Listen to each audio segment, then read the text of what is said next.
Good morning, everyone. My name is Steven, and today we're going to be breaking down the event A Touch of Disney. If you didn't know, A Touch of Disney is a special ticketed event in Disney's California Adventure. Unfortunately, it's not a full reopening of the park, but just a shopping and dining experience. It actually ended up selling out within hours, so that means the likely chance is that you're not able to go to the event. So I'm going to try my best to paint a picture for you so that way you could feel as if you were actually there. However, if you are going, you might just want to stick around so that way you know what you're getting yourself into. I hope you're ready, because we're going to be diving into the shopping, the dining, the activities, and whether the whole gosh darn event is even worth it. Let's go.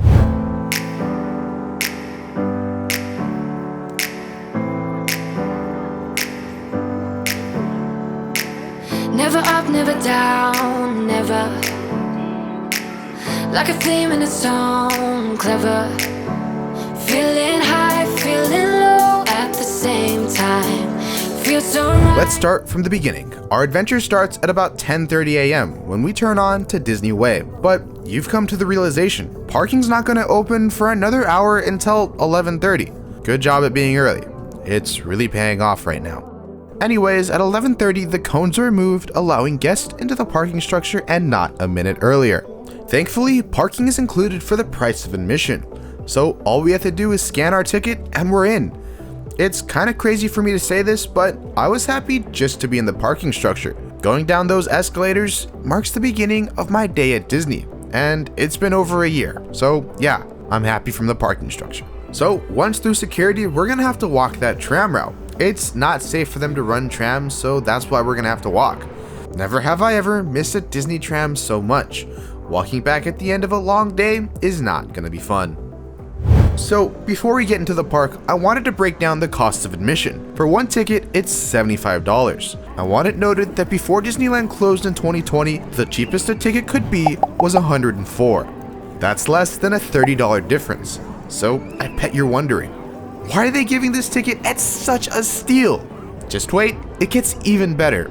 Included in that price is a $25 gift card for food. Just food, no alcohol. Disney wants you to know that because it kept reminding me all day. Granted, it's still Disney, and $25 won't get you very far, but that does knock down the price to $50. Earlier I mentioned that parking was included. Downtown Disney parking right now costs $10 for the day, knocking it down to a further $40. I know this $75 is what's being charged, so looking at the $40 doesn't matter, but if you recall, parking and food was not included in the $104 for that Disneyland ticket. I just wanted to mention that.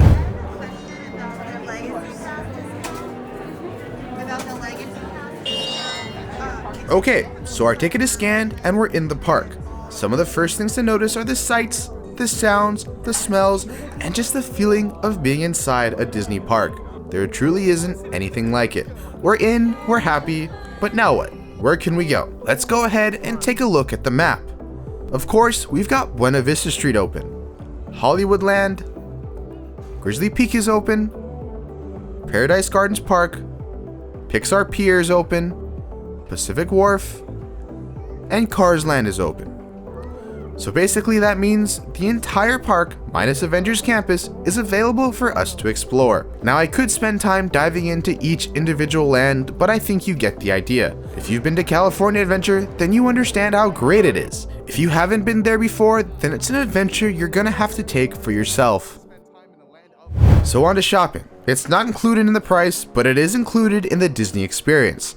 If you're not wasting your money, then are you really at Disney? Well, as far as the shopping is concerned, it's the same as before. Buena Vista Street is probably going to be where you do most of your shopping. It includes Trolley Treats and Elias & Company. There's not much more other than a few small stores here and there. A favorite of ours that's open though is Bing Bong Sweet Stuff, but I'm gonna have to stay away. Candy's not gonna help the diet that I need to be on. The big question is, what does a touch of Disney merch look like? There isn't any. Correct me if I'm wrong, but I don't believe that there's any specialized merch. It's just the normal seasonal stuff, nothing to collect. Now, on to the main attraction, dining. Well, thankfully Disney hasn't fallen short on this. There are a lot of dining options all over the park. When we went, we didn't actually try as much as food as intended, so my opinion on most of this stuff isn't going to be too valid. But from what I've seen, the Monte Cristo sandwich at Smoke Jumper's Grill is a fan favorite. It's the one from Blue Bayou at Disneyland. And if you've ever been there, then you know it's a pretty good sandwich. Another that's gotta be pretty good is the Bengal beef skewer over at Cocina Cucamonga Mexican Grill. If it's anything like the Bengal barbecues one over at Disneyland, then it's gotta be a pretty rockin' option too. One thing I did try was the pineapple and lemon soft serve over at Adorable Snowman. I must say, I highly recommend it. Getting a taste of a good old Dole Whip is certainly satisfying, but combining lemon and pineapple soft serve together, now that's an experience in itself. I have one more trip planned for a touch of Disney, so I'll be sure to dive into the food much more then. But other than that, from what I've seen, the food is the highlight of most people's experience. Let's talk about other activities, because shopping and dining is good and all, but we've got to actually be able to do something. So what is there to do?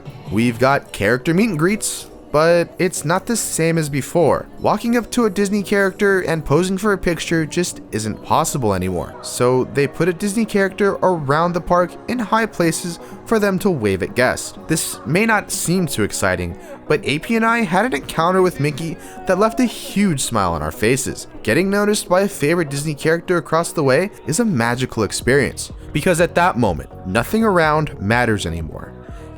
Now, hunting for a Disney character is fun and all, but something else is included. That's PhotoPass, which I also forgot to calculate in the price, but whatever. PhotoPass allows us to download pictures from the day taken by Disney photographers. Instead of paying $20 for one photo, we can download as many as we want. That also means we can take as many as we want too. Grab a family member, some friends, or that significant other and capture a memory so that way you'll have something to look back on. It's included, so might as well. And lastly, as far as activities go, we got the Games of Pixar Pier. Now, I actually wasn't aware of this one when I was there. My girlfriend told me after the fact, so I wanted to mention it. It's a good lesson in paying attention to our surroundings, or Instagram, because we missed out on some fun boardwalk games. Granted, they cost a few bucks to play, but hey, it's all about the experience. So that leaves us with all of our activities. That's not much. But to me, most of the fun just comes from being inside the theme park and exploring. But does that make the $75 worth the price of admission? It depends on what you value Disney Magic to be. I can honestly say, if I knew Disneyland would be planning to reopen April 30th, I might have waited that extra month for it. It was hard to say at the time of purchasing tickets that a Disneyland reopening was anywhere on the radar. But then, do I regret going to the event? No, not at all. A Touch of Disney was created out of a weird circumstance from Disney not being able to open, yet still wanting to provide that Disney magic. It's something that'll probably never happen again, making it a once-in-a-lifetime experience. Years down the line when I look back, I'll be able to reminisce on some fantastic memories that came from A Touch of Disney. So that brings me to my conclusion of A Touch of Disney. I definitely had a lot of fun there, and I'm looking forward to going back later in April. But what did you think? Do you believe it's worth that $75 price of admission? Let me know in the comments section below. I'm curious to see what you think about it.